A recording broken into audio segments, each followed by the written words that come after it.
Grupang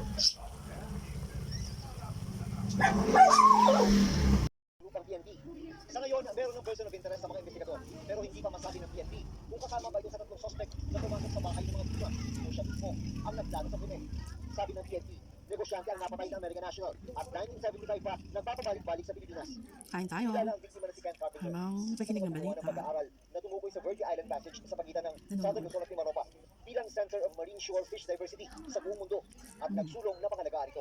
Ayon din sa pagpupugay ng maritime law expert na si Attorney J. Patubakan, na siya sa mga nagbigay testimonya sa papanirang fishing activities ng China sa West Dabong sitaw, baboy. para panalo ang Abigail Award laban sa China.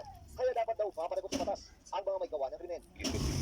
Connected sa kanyang trabaho, maging sa personal life, yun po titignan po natin lang. Or it could be normal talagang robbery lang.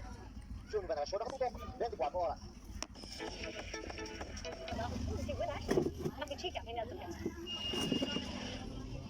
Sa isang outreach program na bahagi ng librong kanyang isinulat, si PBB Kapusok Big Winner Mika Salamanta. Sobrang special po sa akin kasi pasok pa rin siya sa kwento ng libro po na babasahin ko sa kanila. And sana, yun nga po, so na lagi ko sinasabi pa nag-book reading ako, madala nila yung kwento ni Mahika, hindi lang ngayon, pati pagdadaan nila, madala nila sa puso nila.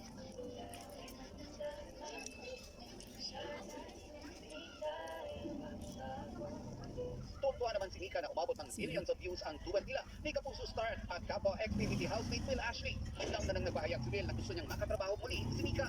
At ganoon din si Mika kay Will. Si Will yung isa sa mga, actually, isa si Will sa pinaka-inahangaan ko sa pag-arte, even before pa PBB. So, working with him would be really exciting. Bago yan, mapapanood si Mika sa Riot at punong-puno ng katatawa ng Dating Cherry. Ipinagpapasalamat pa ni Mika dahil kasama niya rito si Barbie Fortesa. Sobrang saya. Actually, dami ko natutunan kay Ate Barbie. And very ano siya, talagang yung work ethic niya talaga, nakaka-inspire. Sobrang dami ko natutunan kay Ate Barbie. Nakakatawa ko. Nakakatawa si Ate Barbie. Ang dami naming take na parang na pinipigil.